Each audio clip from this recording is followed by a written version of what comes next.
television heaven sent American chopper racing into orbit. The world witnessed, week after week, as unbridled talent clashed with rumbling motors. It was fascinating, addictive, and colossal in the eyes of the fans.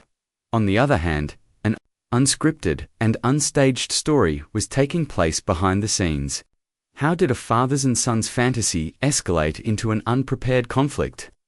What caused Paul Sr. to sue his own son for millions of dollars, and why did they not communicate for over 10 years? As shocking as it may sound, the truth about these individuals and their loved ones, and the devastating wounds that will never heal. The ascent of the American chopper. American Chopper seemed like a fairy tale come true.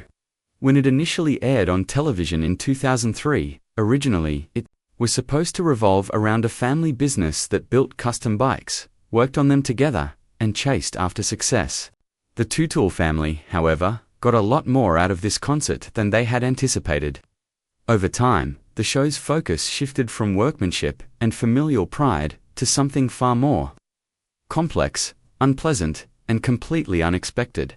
A father's passion for motorbikes and a son's apprenticeship in their construction began long before the world caught wind of the Teutul family's custom-built chopper blasting from their upstate New York garage.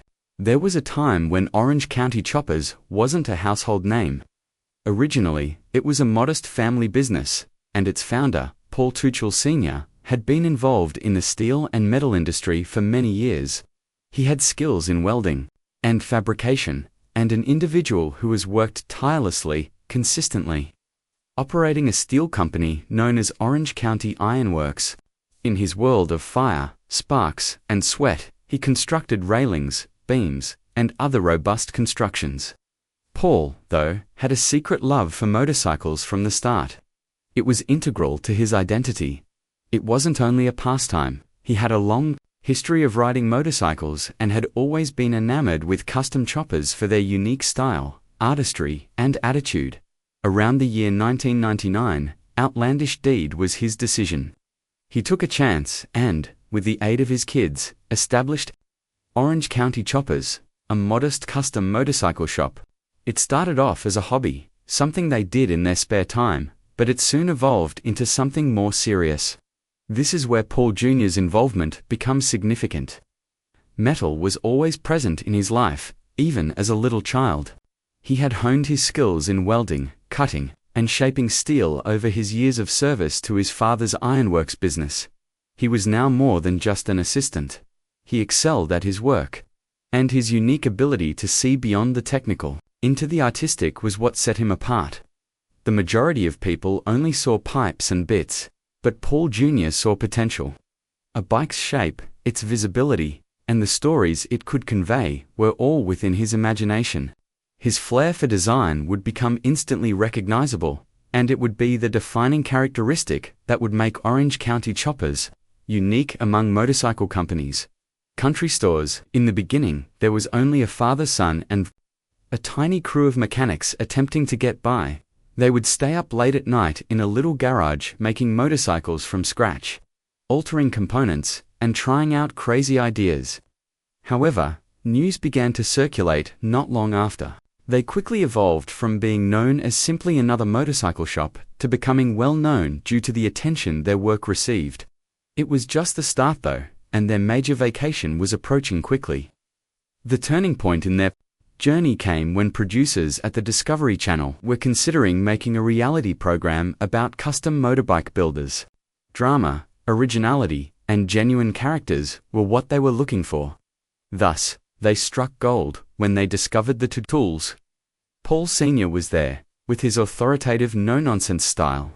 Paul Jr., on the other hand, was an artist, who was easygoing and who often found himself at odds with his dad. The way they appear, television gold, especially when combined with the amazing bikes they were creating. As soon as American Chopper aired in 2003, the Teutuls' lives were turned upside down. The show's popularity skyrocketed. It was absolutely beloved by everyone. Family, conflict, inventiveness, and passion were all key themes, not limited to motorcycles. Not only were viewers interested in seeing the motorcycles, but they also wanted to witness the father-son conflict, the tension in the workshop, and the overall plot unfold. When deadlines loom in the horizon, unique custom motorcycles that were both aesthetically pleasing and mechanically advanced were the focal point of the event. There were a few of their bikes that went on to become household names. As a heartfelt memorial to the firemen who gave their lives in the 911 attacks, there was the Firebike. Beyond its practical use as a motorbike, that creation served as a tribute and piece of art that resonated with individuals from all walks of life. Two more bikes stood out: the Comanche, with its angular, off-the-wall appearance, and the Black Widow, with its slender spider-like frame, from a battlefield in the future. Spectators and bikers were utterly enthralled as the projects involving motorcycles grew increasingly daring. Both the store and the brand expanded. Once known just for their work in the workshop, Orange County Choppers soon found themselves on talk programs, press tours, collaborating with corporate sponsors, and creating motorcycles for everyone from celebrities to the military. In spite of everything, Paul Jr.'s design talent remained the operation's beating heart and the source of its enchantment. Paul Jr. was completely changing the game when it came to custom motorcycle design, while his competitors were more concerned with raw power or stuck to old-school tactics. He infused the process with boundless curiosity and inventiveness. Embracing unconventional shapes, topics, and techniques, he infused each painting with personal stories. It was easy to spot a bike that had been touched by him because of his daring and unique designs. Many motorcyclists even went so far as to say that his creations belonged on the road, while still riding like a dream in museums. No doubt about it, his admirers took note and held his ideas in high esteem. His talent at taking a rough sketch and making it a reality in steel and chrome provided the shop a competitive advantage, and his ability to transform even the most basic ideas into moving works of art was something that everyone respected. However, they quickly realized that the same thing that had transformed their life was also destroying it.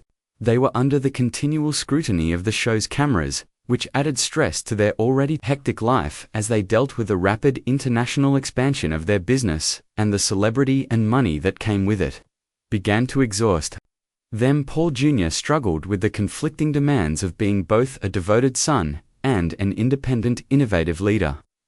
The tension inside the Orange County Choppers factory began to boil as the cameras continued filming and the stakes kept growing greater. Time constraints, high expectations, and egos all collided in what had been an enjoyable family effort at the beginning. It was at this point that things started to get tragic, since something had to give. A family conflict that rocked the program. What transpired between Paul Sr. and his son behind the scenes as American Chopper rose to television stardom was anything but planned.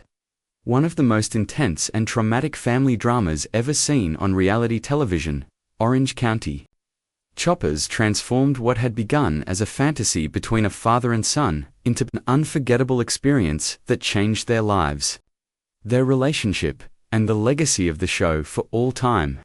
Their differences as males were apparent from the start. Paul Sr. was the one who wanted things done the traditional, no-nonsense way. He was a firm believer in discipline, hard work, punctuality, and deference to authority, having built his life from the ground up. Something wasn't worth doing if it wasn't done his way. According to him, he had a strong tone and a fast temper. His son, in contrast, was easygoing, imaginative, and gifted artistically with an innate sense of style. The ability to step back and assess the broader context allowed him to construct breathtaking one-of-a-kind motorcycles. On the other hand, he was never good at obeying orders, particularly those from his father. That dynamic was effective. Initially, what set their store apart was their ability to combine discipline with creativity. The tension in their relationship became more apparent as the show progressed and the viewership increased. A new yelling match seemed to be in store. For us, with each new episode, designs, due dates, duties, and even punctuality were points of contention. But these were no quiet arguments. They were confrontational, angry, and appeared to have a very personal undercurrent. The level of tension in the business reached an alarming level to the point where viewers began to anticipate an argument in nearly every episode.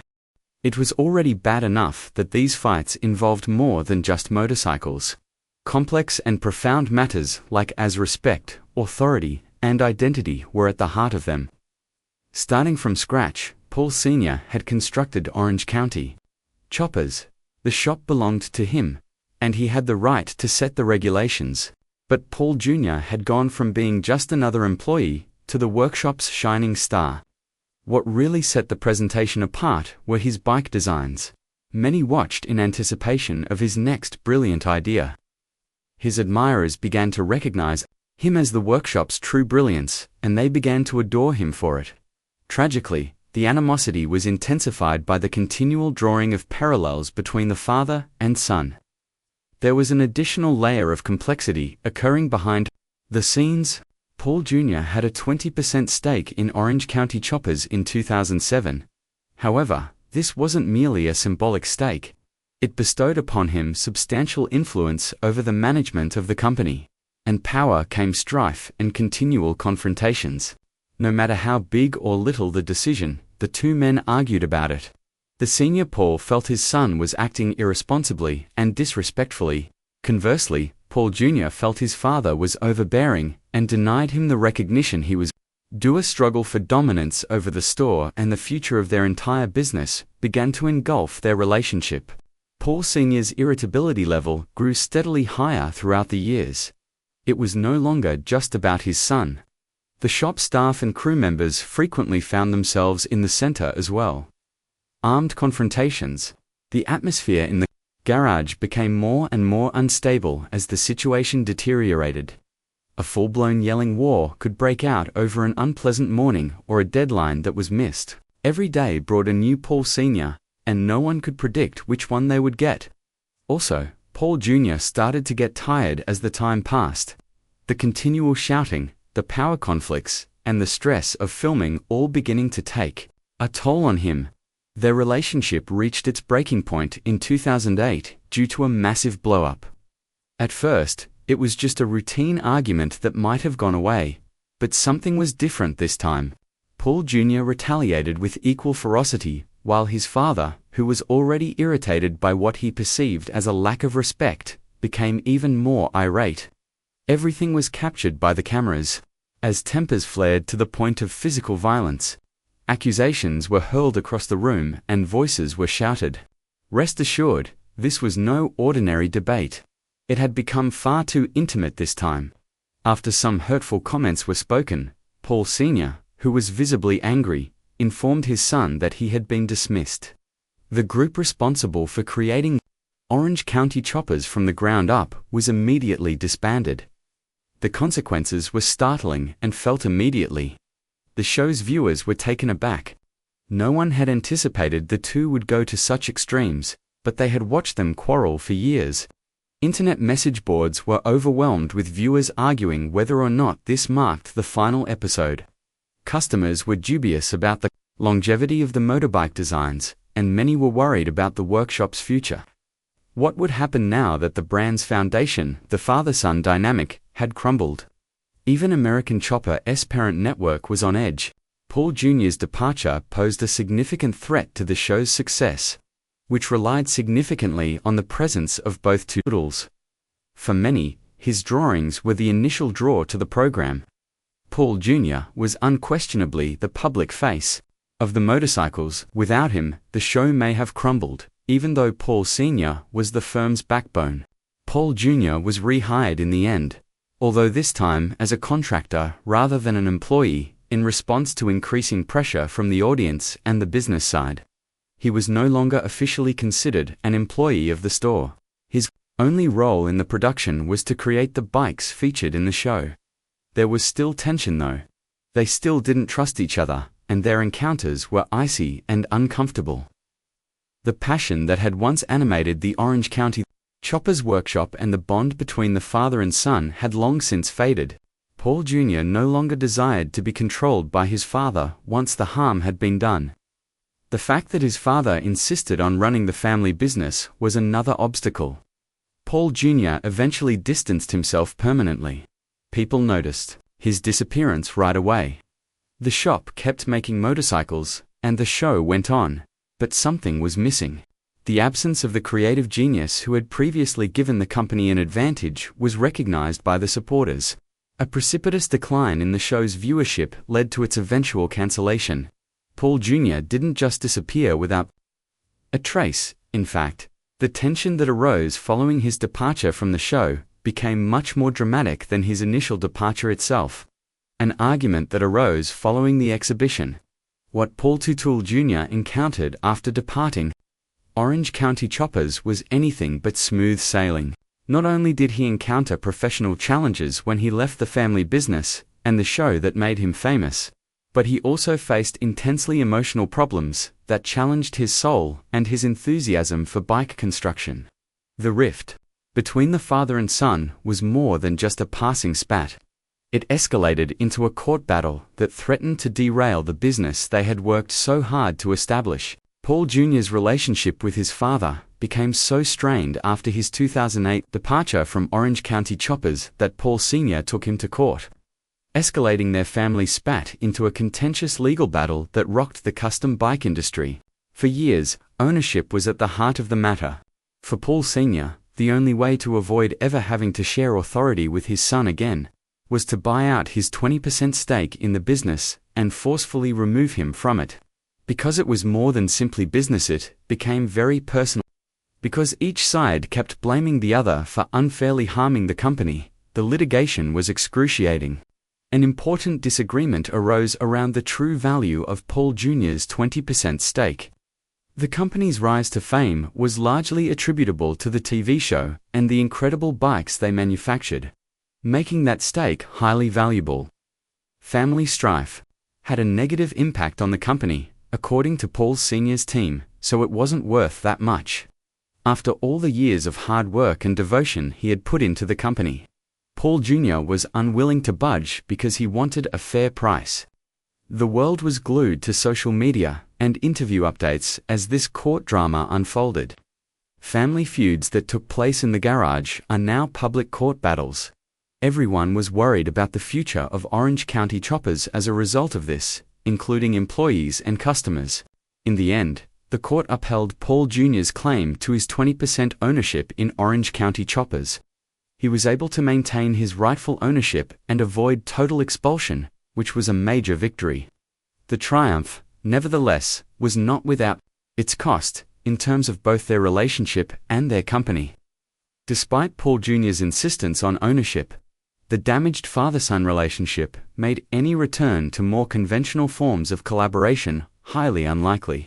The family was deeply affected by the legal battle, which had resolved the business side.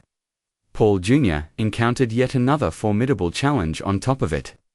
A 1-year non-compete condition was imposed on him throughout the legal struggle. This meant that he couldn't legally produce motorcycles or do anything that could compete with his former company for a full year after he left his father's workshop. This was a severe punishment that put a man in a difficult position, as his identity and livelihood were closely linked to custom bike making. Still, he didn't sit on his hands and let his brain wander. He pursued other creative ideas that weren't motorcycles. He proved to the world that his inventiveness extended beyond bicycles by taking on further design projects. The motorbike prohibition was difficult, but it allowed him to step out of his father's shadow and consider who he was as an individual. A period of introspection and reorganization ensued. Paul Jr. was finally able to ride again, but this time on his own terms. In April 2010, when the non-compete agreement expired, he started a new business in Montgomery, New York, called Paul Jr. Designs. A business move, yes, but more than that. He wanted to break away from his father's influence and start a new life for himself, so he did it. He was finally able to realize his dreams and realize his creative potential with this new business.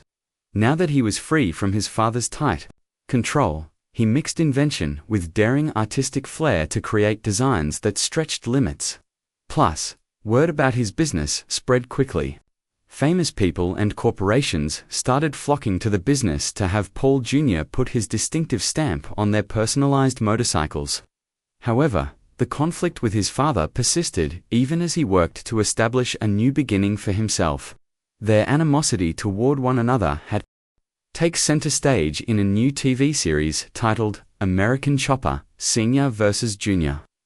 The show premiered in 2010 and transported viewers back in time to witness the passionate and frequently turbulent bond between the father and son. Motorbikes were no longer the sole focus of this program. The story unfolded in real time and revolved around themes of family, pride, and the fight for independence. Everyone in the garage saw every tense negotiation, passionate disagreement, and time when their feelings for each other clashed. Both the father and son's human sides, their passion, anguish, ambition, and shattered egos were exposed throughout the program. The competition was obvious, but there were also times when the two men appeared to be looking for ways to work together. Attempts to resolve their conflicts and plan for the future occurred during certain occasions. Despite his erratic behavior and intransigent pride, Paul Sr. wished for constructive rivalry with his son instead of constant strife. Although the wounds were sluggish to heal, they were still relatively new. Behind the scenes, things were more convoluted. What the fans didn't always see was the emotional toll that the drama placed on everyone involved. From the entangled staff to the customers who fretted over the store's survival and the family as a whole, Paul Jr. struggled to put the public feud behind him and move on, but he was resolute in his mission to show that he could achieve success independently. Paul Jr. Designs was an audacious venture that required guts, particularly in light of his past experiences. His previous struggles lingered even as he worked to expand his new business. Nobody could have predicted, however, what transpired between the father and son once everything had settled. Current situation regarding the Teutul's: it was more than just leaving a job or a TV show when Paul Jr. walked away from Orange County Choppers. He was attempting to discover his true identity away from the years of yelling, stress, and pressure caused by his ostentatious father. Despite its difficulty, that choice was ultimately pivotal in his life. Having had enough of fighting and arguing over every choice, he finally had his chance to do things his way. And that is just what he did. He fell in love at about the same time he was starting a new job. He became enamored with Rachel Beaster after meeting her. The lovely wedding took place at New Jersey's Bonnet Island estate in 2010. When the couple were wed, there was a noticeable absence from the otherwise beautiful and joyous wedding. The news that Paul Sr., despite being invited, did not attend his own son's wedding upset fans and the public at large once again. It is unfathomable, in the minds of most people, for a father to skip his child's wedding. On the other hand, Paul Jr. saw it as just another sobering illustration of how wide the gap had become. A single invitation could not mend the deep wounds that existed between him and his father, even on the most momentous day of his life.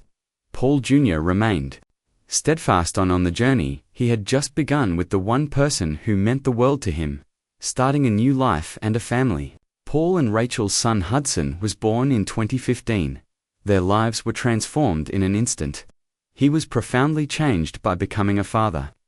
Being a parent taught him more than just how to feed, clothe, and soothe a newborn. He also had to learn to be patient, selfless, and strong in silence. Everything, even his own connection with his dad, began to appear differently to him all of a sudden. Soon after becoming a father, he admitted in an interview that he finally understood the immense pressure his own father must have felt while juggling the responsibilities of a businessman and a family man. He began to understand the origins of his father's anger and control issues, even though he disagreed with his father's handling of things. Even if the hurt from his past wasn't completely gone, it did give him a new capacity for empathy. Even now, Paul Jr. is busy expanding his brand, pursuing artistic endeavors, and providing the kind of balanced, loving parenting to his son that he always dreamed of having had. Despite the passage of time and the disappearance of the cameras, one aspect remains unchanged: the distancing of Paul Jr. and Sr. One might assume that the passage of time or the recollection of shared experiences would have helped mend fences. However, that has not taken place. Rather, they keep their distance, which makes their relationship difficult and, at times, entirely silent. Their father's death is devastating news for people who have followed their narrative from the start. And son, who once created something magnificent together, hardly communicate now. They collaborated for a long time, took turns in the limelight, and made something that everyone loved. But there was always a huge emotional chasm between them, hidden under the celebrity and motorcycles. More so than before, the chasm appears to be widening now. Christmas time is a particularly painful reminder of this severed connection. Thanksgiving, Christmas, or even simply a phone call to welcome in the new year are times when most families still manage to pull together, no matter how chaotic life becomes. However, at the Teutul home, it is not the case. Paul Jr. has come clean about the fact that he and his dad haven't had a Thanksgiving dinner together in over 15 years. When you consider how fast time passes, it seems like an eternity. Not just a long period, the effects of this long-running quarrel have rippled through the entire family, making everyone feel as if they need to be on high alert, never knowing whose side to take or how to resolve the conflict. Optimism amongst fans persisted in 2020 as Discovery named American Chopper, The Last Ride as their upcoming special. It seems like things would finally improve for a while. In what appeared like a last-ditch attempt to mend what had been broken for so long, the show brought the father and son back together, and not only for a bike construction. The plan was straightforward. A single final construction, side by side as in the past. Is it possible that they may temporarily set aside their differences? Are there any possibilities that the shed does their shared passion for motorcycles have the power to reawaken the mutual respect they formerly shared? The answer was obviously no, as the special made it quite obvious right from the start that old habits do indeed die hard. Like dense smoke, the tension lingered in the air. They were, of course, courteous and competent. However, genuine healing, joy, or warmth were non-existent. There was the same glaring emotional gulf as in the last seasons of the original series. Many viewers had already guessed that this wasn't a reunion when the special came out. Two individuals acting as if everything were fine. Paul Jr. and Sr.'s narrative ultimately shows that family life isn't always peachy, that achieving success won't solve all problems, and that even the deepest wounds don't always mend the way we'd want. In your opinion, who is responsible for American Chopper's demise? Please share your thoughts in the space provided. Make sure to hit the like button, subscribe to our channel, and click the next video button on your screen if you liked this one.